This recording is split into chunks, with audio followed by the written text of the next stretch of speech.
Merci d'avoir choisi TV5 Monde. Bienvenue si vous nous rejoignez dans 64 minutes. C'est l'heure du rappel des titres avec d'abord la mort de l'ex-président géorgien Eduard Shevardnadze.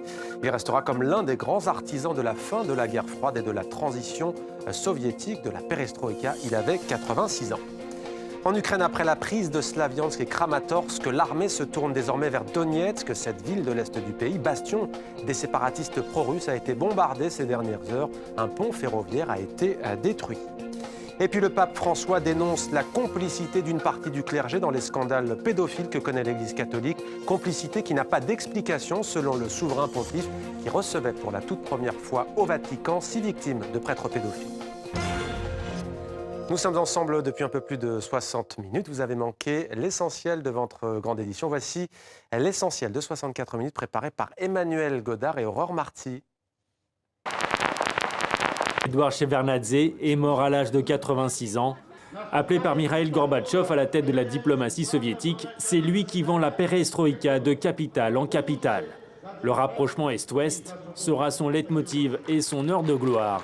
C'est peut-être un tournant dans le conflit en Ukraine. L'armée a repris la ville de Slaviansk aux séparatistes pro-russes. Un bombardement a fait au moins 2 morts à Lugansk. Des raids également sur Donetsk où un pont ferroviaire a été détruit. Notre message à Israël, c'est que le sang du jeune martyr n'aura pas coulé pour rien. Nous resterons là pour libérer la Palestine. La situation s'est embrasée jusqu'à Gaza. 7 combattants palestiniens ont été tués lors de frappes israéliennes. Parmi eux, des membres de la branche armée du Hamas. Un peu de théorie et beaucoup de pratique. Ces contrats ont la réputation d'offrir une meilleure insertion aux jeunes. Mais le nombre de nouveaux élèves ne cesse de baisser. Moins 8% en 2013. En Suisse, l'apprentissage n'a jamais été considéré comme une voie de garage ou comme une voie d'échec. Des gens comme le PDG actuel de l'UBS ou encore le conseiller fédéral Willy Morer ont commencé leur carrière par un apprentissage. La fronde grandit contre le Bitcoin. Les transactions avec cette monnaie virtuelle sont de plus en plus fréquentes sur Internet. Les fraudes aussi. Son souffle me libère, je me fous de la poussière. Le beat en dedans et la tête dans les airs, le cœur par le chignon du cou. Qui, très franchement, n'a pas rêvé de se retrouver sur une île déserte? Alors, être sur une île déserte comme Robinson Crusoe, le bonheur, c'est de recréer une société. C'est-à-dire, on part de rien et on refabrique toute la chaîne.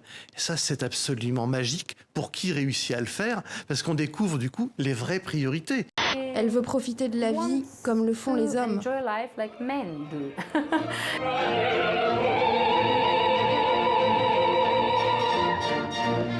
La soprano russe excelle dans l'art du bel canto, le beau chant cher à Rossini. C'est un exercice d'équilibriste, un marathon vocal.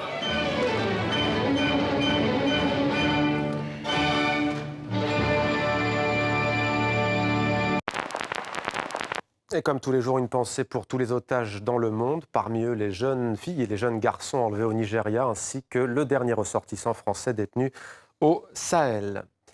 C'était 64 minutes, Le Monde en français, votre grande édition d'information. Merci de nous avoir suivis. À demain sur TV5 Monde avec grand plaisir.